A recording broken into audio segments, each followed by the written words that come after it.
people. I want the northern child to understand that it's okay to be different. First of all, I wanted to be an air hostess. They said no. I went into showbiz. They said no. Where do we find the balance between children being confident to pursue their dreams and also not making them feel that whatever your parents tell you, it's not right. Whatever your parents tell you, you should go the other way. We are ashamed because of our ancestors. Okay, we went through the slave thing, but it doesn't define us. Why would you see a white person and you instantly shrink? We feel so ashamed of our skin, of our blackness, to understand some of our mothers wish they had us white. Africa is the cradle of humanity. Every other race came from Africa. We are lions. Amazing. We are Amazing. An African is Amazing. a lion. Right, guys. I'm very excited to be back on the podcast. As usual, my name is Prince Hamdan. Today, I have a very special guest who I'm very excited to have a conversation with because she's somebody I've always, seen from afar. I've always, loved her energy from afar and the sort of things she's doing. She's an inspiration to a lot of young people. Permit me to read a short introduction of my guest today. She is an educator, a cultural voice, a visionary from Northern Ghana, a former teacher turned truth teller.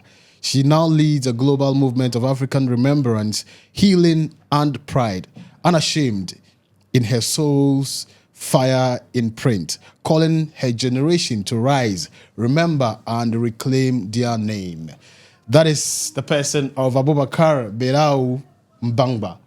Welcome to my podcast. Thank you. Super so excited much. to have you. I am happy to. Anybody be here. who is regular on this podcast would definitely know your face because you are part of the family, and it's exciting to have you on this particular I don't know how to put it, but is different from what the conversations we used to have around the table, talking about making noise about a lot of things and all of that. First of all, as I said, you are somebody that inspires a lot of people. I know you are a farmer, and that is something that a lot of people, young people, are not really interested in getting into. But a beautiful young lady, abandoned teaching, now a farmer and a truth teller. Tell us a little about yourself. Tell us a little about who you are. Okay. Thank you so much. Right. And a big shout out to your viewers and listeners. Right. Like you rightly said, my name is Abubakar Berau Mbangba, but I am popularly known as Diva or Mikash. Right. These are my names. Right. And some also call me Nasara. Yes, I am a former teacher and who dived into agriculture. I left the Ghana Education Service to go fully into agriculture. And aside that, I also explore other areas. Apart from agriculture, I do project management, mainly on youth trainings. Right. So I work with organizations under the Erasmus, sort of umbrella organizations under the mostly Erasmus projects. Yes, so I've been privileged enough to impart knowledge on different races, both the black and the white race, or brown, whatever. Yes, but different races, different cultures, different ethnicity, yes. And so aside that, I'm also a writer. And I took the bold step now to publish one of my books. This is actually not my first book. Okay, this is not your first. It's not my first. Oh, wow, Yes, wow, wow. Yes. And that is what even makes me more excited because where we come from is very difficult to get young people to sort of take these kinds of steps. Even the elderly are not really writing. Yes. And I've had cause to complain, not me alone, a lot of people have had cause to complain that even our history as Northerners is kind of diminishing without any written, literature that would guide the younger generation. Yes. So when I see people like you taking the steps, taking the bold initiatives to, write, it gives me a lot of joy. And this will serve as an inspiration for a lot of other young people. Diva is doing it. Let me also do something. Exactly. Because one thing we cannot, we cannot, I don't know the word to use, but one thing we cannot downplay is the fact that we have a lot of knowledge and talent over here. but I just don't know why we are not really pursuing, some of these things, writing books and all of that. But I'm excited you are doing that. I'm excited. What really inspired you? Why? Tell us why you decided to write this book. Okay, my inspiration. And before she continues, this is her new book that is coming out, and we're going to be talking a lot about the book. The book is going to be launched on the 20th of this month. Yes. That's September, right? Yes. At Red Clay. So we are going to be telling you a lot more. We're going to be giving you a lot more details as to what to expect at the launch of this particular book, right? So my inspiration, like I rightly said, I've been privileged enough to work with different races, and I see how the black child shrinks before a person of white race. Right.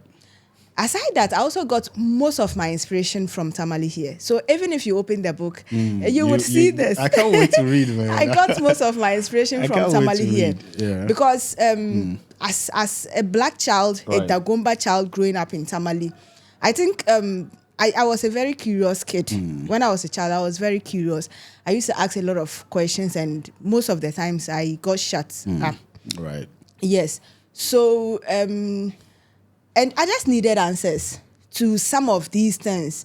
I was a child, I saw some practices in society or in our communities, even sometimes at home. It wasn't making sense with me, but when you ask, you don't get answers. Yes. And apart from that, growing up, all the paths I wanted to take, my family didn't support it. Because I think it's all boiled down to medicracy. Yes. Tell us more. Tell us more about some of those paths that you wanted to take. Yes. So I think when I sat here the first time, I spoke a little bit about my teaching journey. Right. I mentioned it rightly that I was a teacher because of my mom. I never wanted to be a teacher. Right. Even though when I became a teacher, I was a great teacher. But I never wanted to be a teacher. I wanted things that's, I am very adventurous. And I have so much energy. Sometimes I need things to contain it. Right. Yeah, so I wanted to, first of all, I wanted to be an air hostess. They said no. I went into showbiz. They said no. A lot of things. Showbiz. I went to modeling. I went to acting. I've hustled. Right. So I think they said no to all those things. And I felt it was areas, or they were areas I could excel. They were areas not just excelling, but also make impact. Right. For me, even growing up as a kid, that has always been my goal. Whatever I'm doing, how much impact is it creating? Like, I need that ripple effect. How is it affecting other people positively, not just about me? Yes, so I think that was why. So I felt like they said I should shrink. I had more to offer, but society. You're putting it in a box. Yes, in a box, because I'm a girl, like I'm a girl child. I should be like this. I should be here. I should dress this kind of way. And mind you, even growing up, I always had issues in my family, especially my mom, about my dress code, the way I used to dress. Yeah. She never understood it. Like, I should dress this kind of way. This is how everybody's dressing. And I think I am not just made that way. I'm not cut out that way to follow the crowd. That's what I understood about myself, So I always do things differently from other people. And I think whatever queue I always form, at the end of the day, I get people joining me. Yes, so it means that there are a lot more people who want to, come out of that box. Exactly, but they are scared. Yes, so I think I want to be a pioneer. I want to always pave the way for people. I want the northern child to understand that it's okay to be different. It's okay to charter different paths. You don't have to follow the normal route. You don't have to get trapped in the rat race. I know for security reasons, our families or our parents want us to go down certain path for security, like, job security and stuff. It's tough.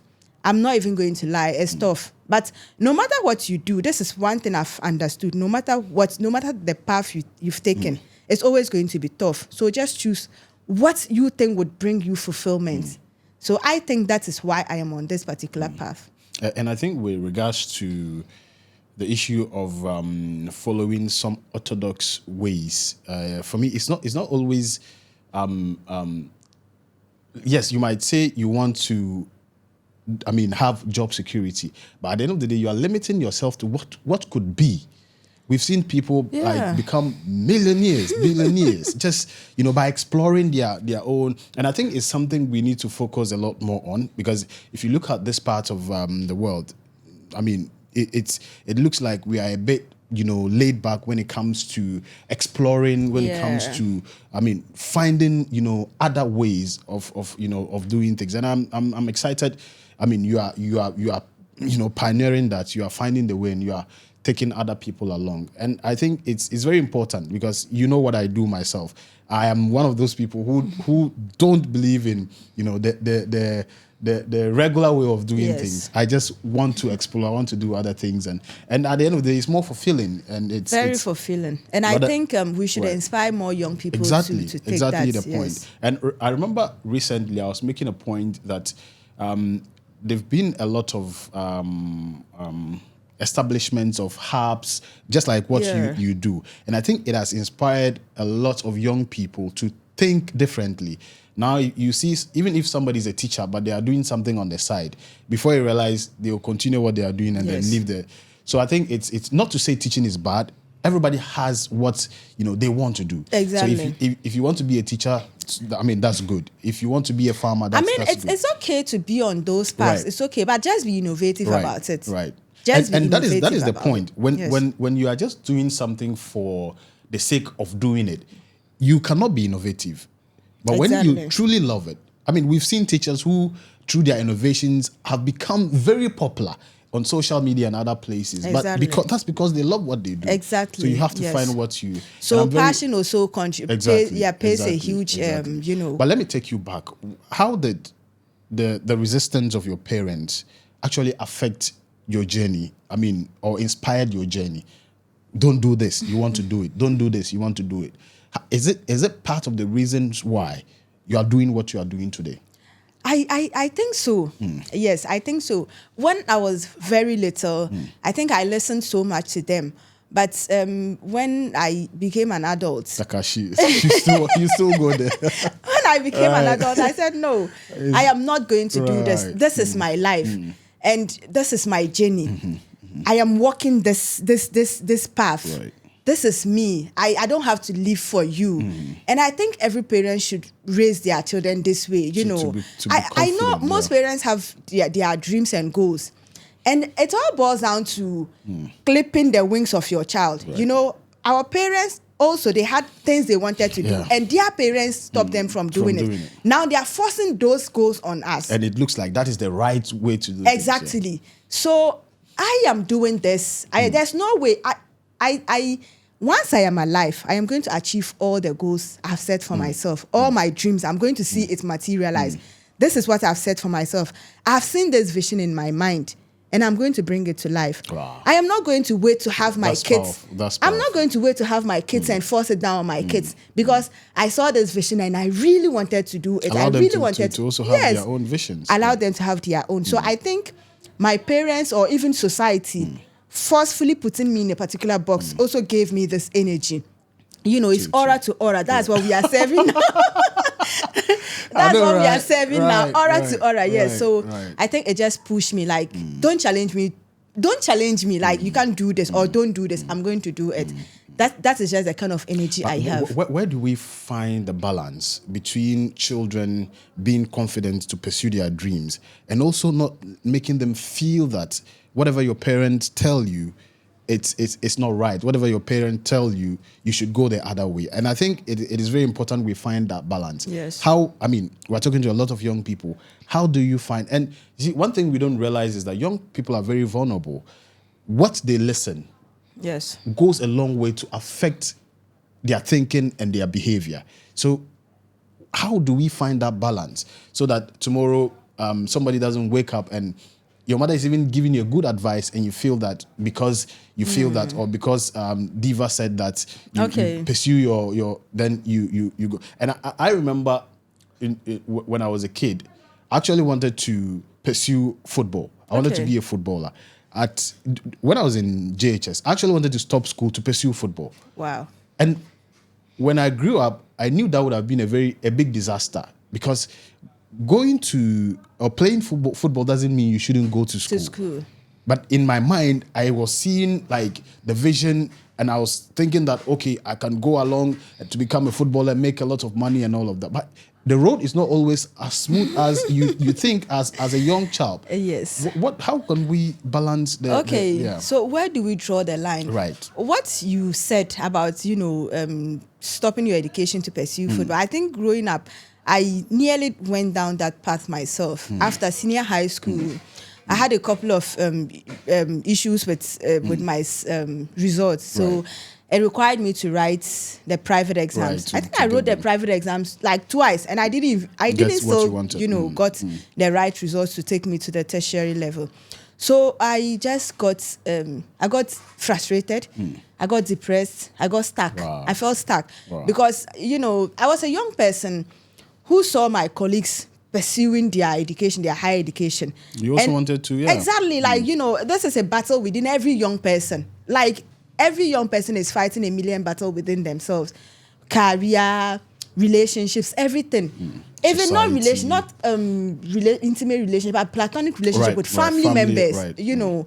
We are all at a point going through things like that.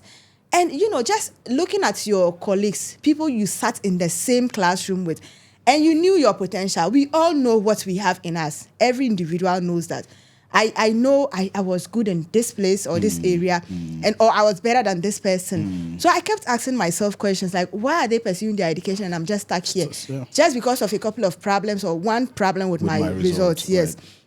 So it got to me, and I said, okay, I'm not going to school again. And I grew up a hustler. I've hawked all my life, like throughout my childhood to teen lives. I've hawked, in the market, Abu Market, and other places.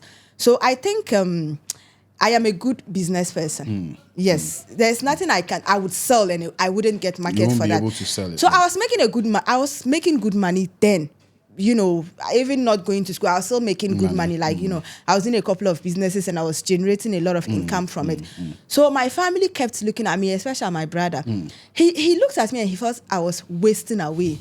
He kept telling me, look, you have a lot of potentials. Why are you not going back to school? Why are you not going to school? But I gave up.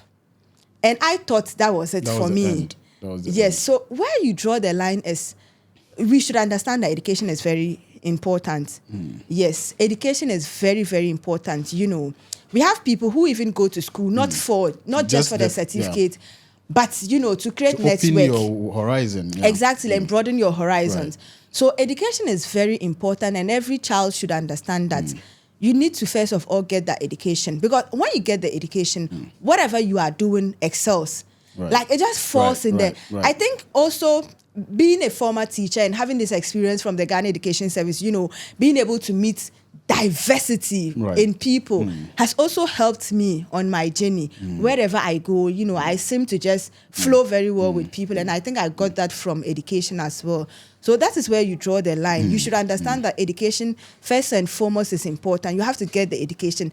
Then the education would also help you to refine your passion. Right. Because sometimes you don't only rely on passion, because when the passion is not fetching you income, you have to also be innovative. Passion alone is blind. Exactly. You need to understand what you want to do. Exactly. And it all boils down to having some education. So that is where the line is drawn. Right. Yes.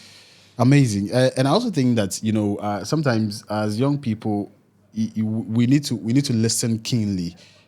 There are times that you feel that what you are doing is the best. Yes. But when you listen to different for example, you had to listen to your brother. If you didn't listen, probably.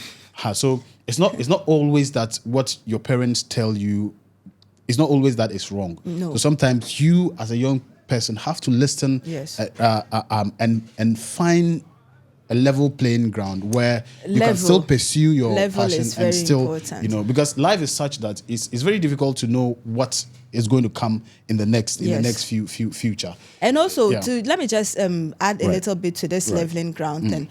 When I was sort of, I don't want to use the word forced, but when I went to the Ghana Education Center, when I went to school to read education and I ended up becoming a teacher, I think it also sort of gave me a clear vision of what I want. Because then financially I became, Okay. stable. Right. And because of that, I didn't have to rely on my family again. So you became your Exactly. So now I have money to pursue other things. I right. didn't have to go to anybody to give me money to do this. Then they will tell me, oh, I don't see any sense in it, so I won't give you money. You understand? So it's also very important. Right. I wish we would be able to talk a lot more about your farming ventures as well. But, Okay. Today we are here to launch a book, so let's not talk too much about other stuff. Right. Yes. What without giving too much, Yes.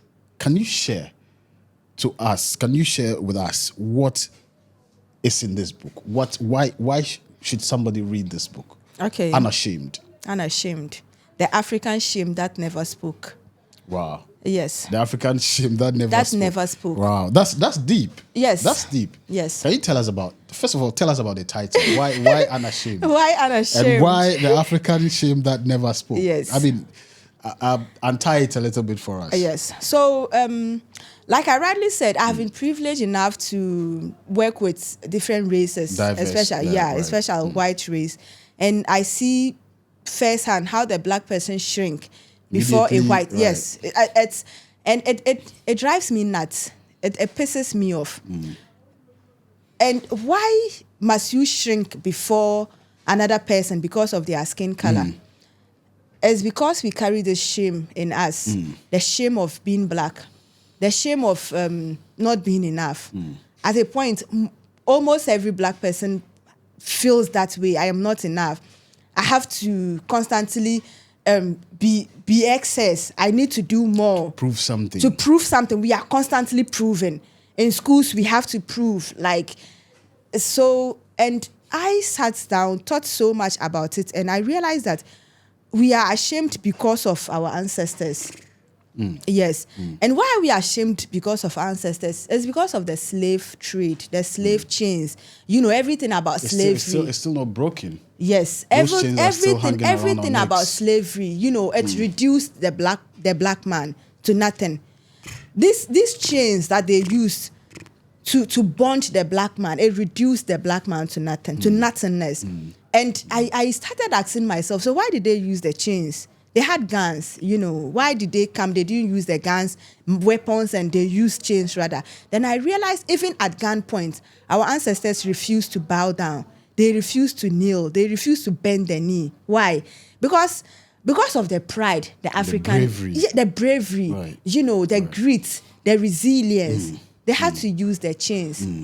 Not just to clip their strength, but, their pride. Right. So when they reduced them to that, they just sent them into complete silence. They couldn't speak for themselves again. They watched the white man take their children and their women. And it was so shameful. When they came back, when the supposed slave trade ended, right, and now shifted to colonization, it was another set of slave trade.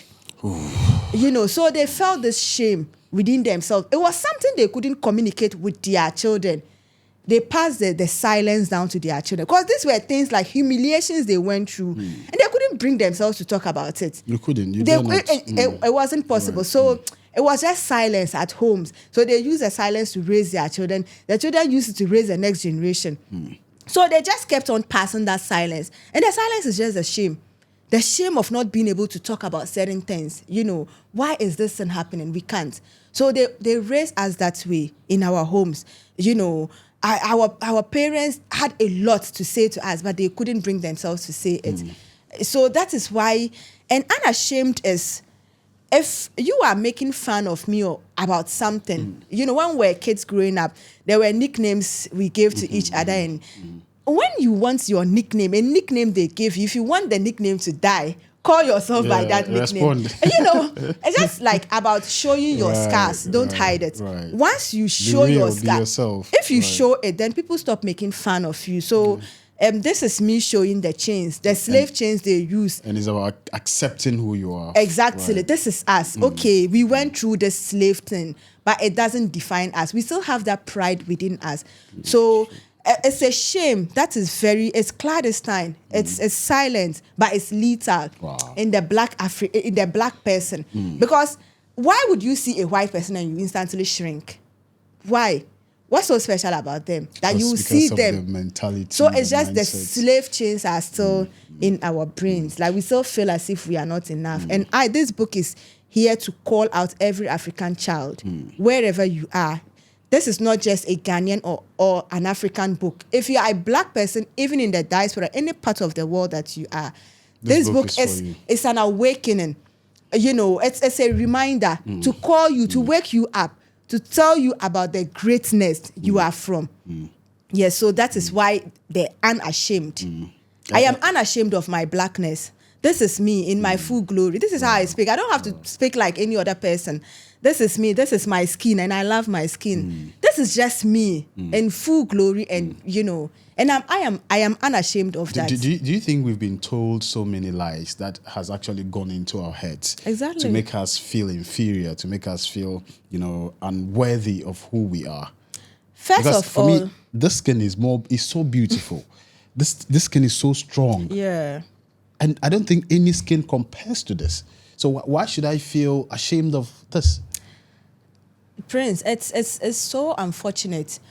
It's so unfortunate. We feel so ashamed of our skin to understand. Some of our mothers wish they had us white. To it. Sun cannot bend this skin. I said we feel so ashamed of our skin, of our blackness to understand. Some of our mothers wish they had us white. Yes. Do you think this book is retelling that story? Exactly. Amazing. Exactly. Because why do you think young mothers are now bleaching their babies? It's crazy. Why do you think it's crazy. Young girls, a child in basic 4 is bleaching her skin? Why? It's just because they don't feel the black skin is good enough. Look, this is an armor. This is a cause you need to champion. You need to push further.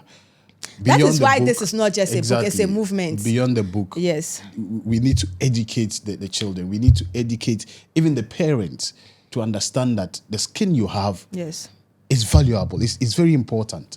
We need to educate parents that the shame their parents passed on to them, they shouldn't pass it to us. On to the next generation. They watered this shame. We are not going to eat the fruits. We are not going. This shame is not mine. I remember watching a video that asked why are African women wearing animal hair, hair from women who are like. She said in India, when somebody is seen as a misfortune, somebody is seen as let me just a curse. Yes. That is when they shave all the hair. And you go to buy that misfortune and you come and wear it. And come and flaunt it. And unfortunately, society now looks at these people as they are the elites of, like they are the cream. we really need exactly. We really need education. We need to, and also we have to first of all tackle our education systems, our curriculums. Yeah, it's not also helping. Because the white man passed down a curricula to us that is raising clerks, that is raising children to just nod. That is raising children to read and pass exams, but not being innovative. This our education. This creative. This our curriculum doesn't raise inventors. It only teaches you to understand English language very well. When we're in school, they drilled us through English language, the British English language. We recited poetries, we recited literatures in these languages, but they never taught us anything about our culture. Why? They never taught us anything about the greatness the black African possess. Right. They never taught us about our ancestors, how great they were. They never mentioned to us that we are sons and daughters of greatness. Our ancestors carved gods with their bare hands. They carved pyramids. Prince, the longest wall is in Benin. The longest wall, even longer than the walls of China. Why don't we know it? We don't know about that. Do you know about the Dahomey princess?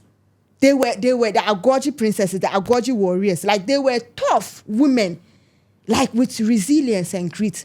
But why are they not teaching? Why are we not teaching our children these things?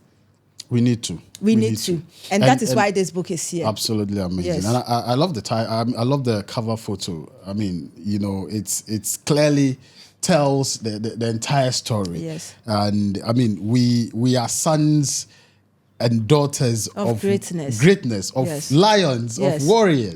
We are lions. Amazing. We are Amazing. an African is Amazing. a lion. Amazing. From Amazing. everything. And I also Wow. this book is here to remind the African that Africa is the cradle of humanity. Most of us don't know this. We don't. Africa is the cradle of humanity. Every other race came from Africa. Every other race came from Africa is the root. We are the original. Why must the original be ashamed while the photocopy is flaunting itself? It doesn't make sense. I'm the original. I have to show off. Like, if an African child should understand what blackness is about, the power within the black race, I'm done. I swear, look, wherever you go, you will raise your head up like this. Because you know the power within yourself. You know the greatness you embody. It's a whole lot. Like I said, we have to also tackle our education system. I am hoping that I am yet to meet the Ghana Education Service. I'm yet to meet the education minister, and I am hoping that this book should be a literature book in every school. Wow. Yes, the Ghana Education Service needs to adopt this book as a literature book because every child, there are other authors who have written about our blackness, Africanism, Pan-Africanism, and stuff. But this is the first time a book like this has been written. A 12-year-old can understand this book. So this book is not just for a particular person. This book is for anybody of a black descendant, black race. Yes. So I think, and it's written in a non-fiction creative style. So it can be used as a literature book. And I am hoping that it should be in every school. Every black African child should read this book. Wow, yes. Wow. Before we go to the dates for the launch and all of that, what was the biggest challenge you faced because Africa is such that knowledge is difficult to get or reconnect with who we truly are, the knowledge, because we are not writing. Yes. What was the biggest challenge you faced in trying to publish or put this book together? So the biggest challenge, all the 54 countries have been mentioned in this book. Wow. All the 54 African countries. Wow. My biggest challenge was getting real people to get real experiences from them. I said I wasn't going to pick anything from the internet. I needed real people with real experience. So you traveled to all these countries? I traveled to few and I got in contact with other people via online. I just needed to hear from them. Like, how has it been for you growing up as a black child in this particular country? And also, like, how has your leadership been helping? It's also mentioned here, our leaders are not also helping us. How has your leadership, carved out your journey? How have they been supportive? So that was my biggest challenge, putting together this thing, because I needed to hear from them. Because my experience as a black child in Ghana is definitely going to be different from a Tanzanian. It's going to be different from a Kenyan. Yes, right. From different cultures to different leadership. The leadership plays a role. Your culture plays a role. Religion, ethnicity, everything, all these things plays a huge role. So that was my biggest challenge. And after that, review, I think it went to review for God knows how many times. And at the point I was like, I'm not good enough, or I should just leave this. But one of the reviewers, he's a huge Pan-Africanist, like an experienced man. He told me, look, you can do it, but you need to do it right. He's very experienced. So I kept on, coming, refining, going back till he told me, yeah, this is it. This is it. Wow. Now this is it. You've gotten it. Yes. Right. So right. that was my biggest. I cried a lot writing this book. Wow. There were nights I stayed up throughout the night, researching, putting together things, and I have an accountability buddy. He puts me in check. Right. I'll call him and I'll tell him, look, I am going to give up. I'm not going to do this thing. I can't do it. I will cry. I will cry. He will hold the phone. I will cry a lot. When I'm done, he will ask me, are you done? I said, yeah. He will tell me, go and wash your face and continue. Right. Yes. Right. That's amazing. Tell us about the launch. Where is it? When? Okay. And what time? So the launch is coming on 20th September this month, 9 a.m. At the Red Clay. Right. We are going to do, someone asked me, why the Red Clay? And I told him that I don't like school that much, honestly. Honestly. Even when this book came out, I asked my mom, are you surprised I wrote a book? And honestly, my mom should be surprised, even if she didn't tell Somebody me. who doesn't like school. I don't like, just sitting in class, like formal education. The formal. I easily get bored. And I think it's because of the energy I have. That is why. And I know most people also have this kind of energy that I have. So I didn't want it to be a very formal setting. People are already bored enough. Just come and have fun. Right. And like you rightly said, we don't write and we don't read. And I think that is where most of our problems are also coming from. Because you need to actually just read, get some knowledge outside what you already have. It's very good to read. Right. I went to school as at junior high school too. I couldn't construct a meaningful sentence in English. I couldn't. Because I didn't go to, good schools. Right. Even the primary school I went, the first primary school I started is no longer in existence. Okay. It should tell you the kind of schools I attended. So I couldn't construct, basic sentences in English. And I think I came out of that problem because I started reading a lot. I read a lot. So I am calling on people to come there. We are going to have fun. That is why the theme of the launch is not just a book launch, but it is unashamed conversations. I want people to come there, especially young people, to be able to, openly speak about the things they feel ashamed of. Right. We all at a point, even now, we still feel ashamed of certain things. Young people feel ashamed of their struggles. I am not doing well, and I feel ashamed about that. I should have been here. I should have been doing this. So I just want people to come and we have those kind of conversations. What is in you that your parents, and the first shame we received came from our parents. It's unfortunate, but that is the truth.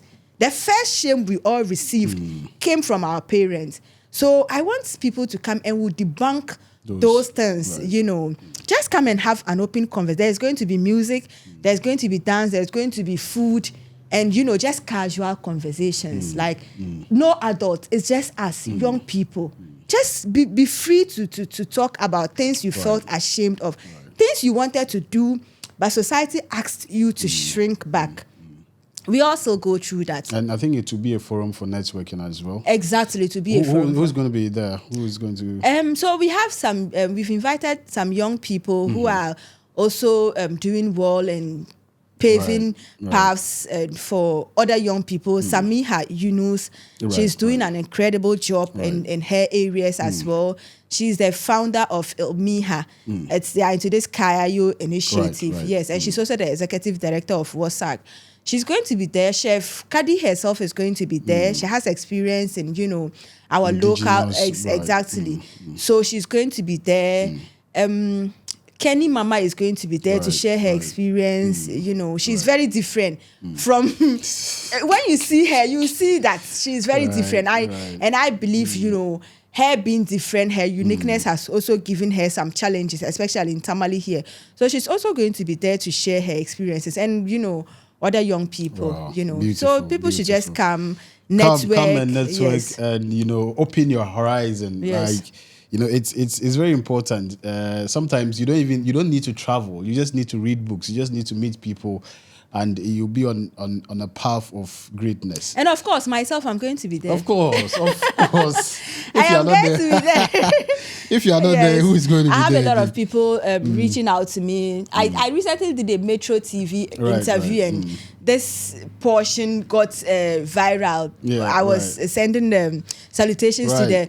Yeah, so I think people just got amazed and fascinated about me, and they want to meet me in person. So I'm calling all of them to come. It's going to also be, a meet and greet, networking so and stuff. Wherever you are, Nigeria, Tanzania, wherever you are in Africa, Red Clay is the place to be. I mean, come and meet the beautiful diva, Bedau, and her group of people on the launch of Unashamed, the African shame that never spoke. Wow. Yes. If this book should spark a change in the society, what exactly do you think that should be? Yes, so if it's going to spark a change in the society, I think it's going to just awaken the black child. How we feel about ourselves. It's going to awaken us so much that we would shout our names so loud, and it will be deafening. We would show off so much that the world would not have an alternative but to see us. Beautiful. Yes. Beautiful. Thank you very much. Thank Do you. you have any other thing? Any last words? Any final words? My final words is just, writing this book, I actually conducted a lot of research. For the first time, people in Dagbang understood or realized we had symbols as well. Yeah, I started. Yes. I remember seeing those For the first time, most people All of that didn't know. in this book? It's in this book. So, if not for anything, even if you are lazy and you don't want to read, buy this book. You would understand our symbols. And someone on Metro TV, they asked me why the symbols. It's because the value the symbols hold. That is why I included the symbols in it. So this is not just a Tamale book. This is not just a Ghanaian book. As a matter of fact, it's not just an African book, but it's a book for the black race. The black race. Anybody Beautiful. of black descent, no matter where you are, this book is for you. We have it in ebook and the hard copy. So wherever you you can get a copy of the ebook. Is it already selling? Yeah. It's available on all platforms. Okay. And even those who want the print version, they can get it on Amazon. Yes. Okay. Yes. All right. Okay. And some will be available at the launch for sale as yes, well. some will be available. And also there are few bookshops in Tamale. They already have some there. Yes. Okay. So All right. this is not just a book, it's a movement. Right. It's an awakening. It's a shield, and at the same time it's also an armor. Amazing. Yes. Amazing. Thank you very much. Thank you. I'm excited to have you this morning. Viewers, thanks for watching. You've heard all about the book Unashamed. So make sure, if you are an African, make sure to be part of the launch of this great book. It's history rewritten by this beautiful young lady, Belao. So please make sure you honor the invitation to the launch of this book. I beg you, please, wherever you find yourself, if you are an African, if you are part of the black race, please make sure. You can also contact her on her socials. Yes. So that if you don't know where the launch is, you get more details and more information. Please give us your social media handles. Unashamed or if there is Africa. a book or a number somebody can call to. Yes. So we are on IG, on TikTok, on YouTube, on LinkedIn, on Facebook. Right. Unashamed Africa. Unashamed Africa. That's the page. Okay. Yes. And also we have our official website, unashamedafrica.com. Okay. Yes. Okay. And we have our WhatsApp, of course, 0206 404142. 0206 404142. Yes. Right. Thank you very much. Thank you. Until the next episode, we out.